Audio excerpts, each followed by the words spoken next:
Rock is the most followed man on the planet and easily the biggest star in Hollywood. Roman Reigns is the longest reigning WWE champion in decades, and Cody Rhodes is riding a wave of popularity that has seen mountains moved and landscapes shifted around him. But do not get it twisted. The one to watch in our WrestleMania 40 story is Seth Freakin Rollins. Now that seems like too thirsty a theory, too hot a take to take seriously, but give me a bit of your time and a metaphorical box of Optrex and let me open your mind's eye to what could very well be the shocking centerpiece of the biggest WrestleMania in history. It was meant to be so simple for our boy Seth. His fiery response to CM Punk's explosive comeback at Survivor Series put gears into motion for something great on the grandest stage of them all. Rollins was on a collision course to face CM Punk, the comeback kid, for the world title at WrestleMania 40. That was going to be Seth Rollins' story. A twist of fate and a tear of triceps caused several pages of that story to be ripped out. CM Punk getting sidelined and skipping out on Mania left a gaping hole in WWE's ironclad WrestleMania plans. But it just so happened that it was a problem that could be solved with, well, another problem. Cody Rhodes winning the Royal Rumble, pointing at Roman Reigns in the skybox and hollering, "I choose you," like an aggressive Pokemon gym leader, seemingly set the stage for the son of the plumber to face the son of a wild Samoan. In the midst of all of this, Seth Rollins invited Cody Rhodes to forget his vision of claiming a title, whilst rich in lineage was lost in the Hollywood Hills. Instead, why not put his sights on the visionary and the workhorse title, the World Heavyweight Championship?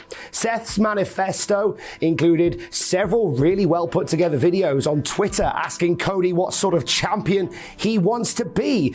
Ultimate Warrior or Ric Flair, Hulk Hogan or Dusty Rhodes. It was a masterstroke from the man formerly known as the Architect, still architecting and now presenting his world title as the true end to the story, as well as a chance to write many, many more stories to come. Roman Reigns took time out of his very light schedule to poke fun at world champion Seth Rollins on SmackDown, scoffing at the idea of Seth being anywhere near his radar and making some nasty comments about Seth's pop. Besides, it all looks set for the match that headlined WrestleMania 39 to once again be the one that headlines WrestleMania 40, or so we thought. Cody Rhodes, just a week later, seemed to relinquish his hard-earned moment for The Rock in a segment that caused a booming Pavlovian ovation in Birmingham, Alabama, but a resounding, rebounding backlash everywhere else. A live-action Moana played out before our very eyes as Maui stole the heart of Tafiti, causing universal uproar in the process.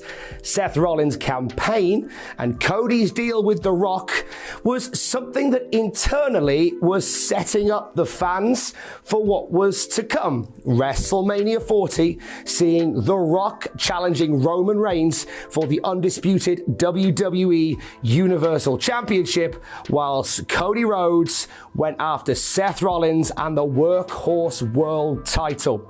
Now, the universe wasn't expanding to this particular idea. We Want Cody trended all week long, and by the time we got to the WrestleMania kickoff event in Las Vegas, plans had already changed again. Seth Rollins and Roman Reigns were brought out for the presser to press Cody for an answer on who he would be facing at WrestleMania 40. Because despite shaking the hand of The Rock, the Samoan Dynasty Dream dream match hadn't yet been made official.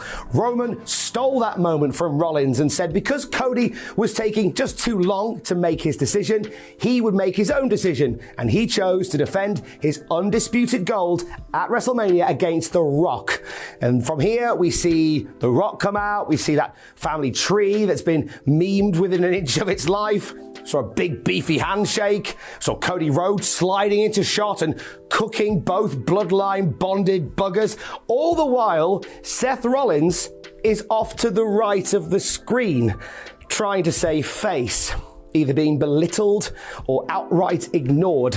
Rollins spends a lot of this press event with the energy of the last guy picked for the football team. Believe me, it's a feeling that I resonate with. The energy of Homer Simpson slinking into the hedge. The guy on the double date who's been left to eat the breadsticks whilst the other three plan their threesome at the hotel room later on. It's a tough position to be in when your screen time is at points where the cameraman moves to capture how big and muscly The Rock's bicep is. That's where Seth Rollins found himself in Las Vegas. A guy with pride and arrogance/confidence like Seth Rollins, he does not just shrug this kind of disrespect off. When Rock gives Cody 5 fingers of his thoughts and the kickoff well and truly kicks off, that's when Seth kicks back in. Rollins jumping to the defense of Cody Rhodes, having to be held back from giving Big Dwayne a big old punch up the bracket of his own. And when the dust settles on all of this, and Seth is dragged away, The Rock and Roman Reigns find themselves once again turning their attention to Cody Rhodes and the disrespect that he showed their family. Rock even does an F word. Shocking behavior. You would not hear that kind of language on the Jungle Cruise or in Jumanji, honestly. The tectonic plates of WrestleMania 40 have shifted due to the pressure from the fans who want to see Cody Rhodes finish his flipping story. So for Seth Rollins, he has now lost his WrestleMania Plan A and his WrestleMania Plan B. A Mania Plan C appears in the form of Drew MC Entire, who positions himself as a challenger for Seth at WrestleMania should he win the Elimination Chamber. However, the WrestleMania commercial that aired this past weekend puts Seth Rollins back firmly in the stratosphere of the Night 2 main event, lads, with Cody, Roman, and The Rock. At the time of recording, there is a lot of discussion online and speculation from reporters that the first night of WrestleMania will see the final boss bloodline combo facing Cody Rhodes and our boy Seth Freakin Rollins in a tag match. This was seemingly firmed up on Monday Night Raw, when Seth Rollins gave a very impassioned speech to Cody, all about the importance of him finishing his story and vanquishing the two-headed beast that is Roman Reigns and The Rock. Seth Rollins adds that if he doesn't do just that, the glass ceiling gets thicker, the brass ring gets higher, and we'd be lucky if the WWE title even pops home for a visit at Christmas. On Raw, Seth puts some of the blame on Roman's reign on himself, saying that as the architect of the Shield, he helped create the monster. So tells Cody he doesn't need to face the bloodline alone. He says Cody could use a shield like Seth Freakin Rollins in the fight. Now, Cody looks like he has himself some backup at this point going into the biggest match of his entire career. Nothing was confirmed or truly outlined at this point, but it looks as if that's where we're going. Whilst we all desperately need the story to be finished, I have to put my fears and my foibles onto the internet right now. Seth Rollins comes with a reputation, doesn't he? I can't help but feel all that we are seeing is something that sets up for Seth to do the unthinkable to Cody Rhodes. Picture it. Seth Rollins suffering the indignity of taking a rock bottom and a spear in the main event tag match of WrestleMania Night 1. Seething from the embarrassment, he somehow channels that to push past, say, Drew McIntyre in the opening match of Night 2 for the world title. But he ends the night with far less singing and far less cheers. With the WWE title finally in Cody Rhodes' grasp, the bloodline being swept away, one crossroads away from finishing the story, is it out of the realms of possibility that Seth Rollins seizes the moment in the main event of the biggest show in sports entertainment history and puts the knife in the back of Cody and twists it, changing the course of wrestling for years to come? Yeah, I'm saying it. What if Seth Rollins screws Cody Rhodes out of the undisputed WWE Universal Championship? I know. Seth Rollins himself said on Raw that he helped create the monster that has held the gold hostage for nearly 4 years. Part of the formation of Roman Reigns came in the destruction of the Shield. Destruction caused by Seth Rollins with a chair shot that was heard around the wrestling world all those years ago. Rollins has proved over the years, despite the popularity he currently has, he has a history of being someone who looks out for himself above everything else. Seth Rollins was, in wrestling parlance, a bad guy when he stepped into the ring with Roman Reigns back at Royal Rumble 2022. And in doing so, whilst wearing Shield attire to upset Roman, he got sufficiently under his skin and gave Roman his only title match blemish in a DQ loss. Seth has no love for Roman Reigns or the bloodline, but he will always have his own best interests at heart. In fact, Seth Rollins has not only stuck it to Roman on a grand stage before, but he's done it on the biggest stage of them all, becoming the first person to cash in the Money in the Bank briefcase in the main event of WrestleMania 31. It was a conclusion that nobody saw coming. And when nobody sees it coming, that's when Seth Rollins is absolutely at his best. Now, you're probably thinking, don't be silly. Why would Seth Rollins all of a sudden have an issue with Cody Rhodes? You know, the guy who beat him 3 pay-per-views in a row not that long ago.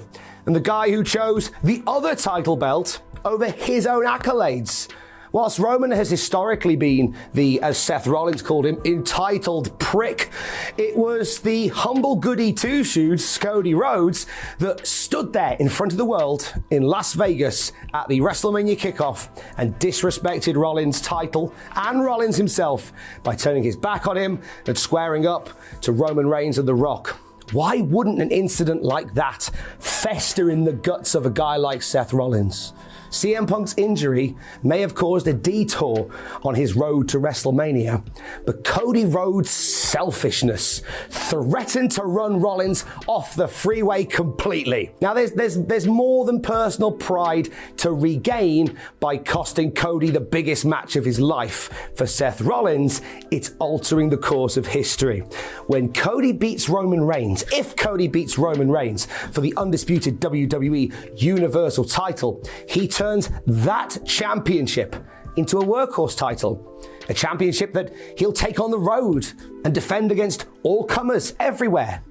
So what does that do for the USP of Seth Rollins' world title? If the WWE title with all its lineage is around all the time, do Roman Reigns' words about Seth being secondary ring even more true? If anything, Seth Rollins' profile shines as bright as his suit jackets and brighter still if his title is the only game in town. So why wouldn't Seth Rollins happily let Roman Reigns and The Rock pack that title away pretty much for good? It means Seth is the guy, regardless of what a handful of others may think. And how could a guy like Rollins resist the possibility of being the one that stands tall at the end of WrestleMania 40, like he did at WrestleMania 31? Now, this may not come to pass. Nothing is set in stone. This is as unpredictable a road to WrestleMania as I have ever known in my 40 years. And the good money is on Cody Rhodes finally achieving the ultimate victory and dethroning Roman Reigns and lighting up WWE's darkest hour. But what if, though? It's a horrifying vision that seems very much something that one could architect, don't we think? Stay safe. Love you, bye.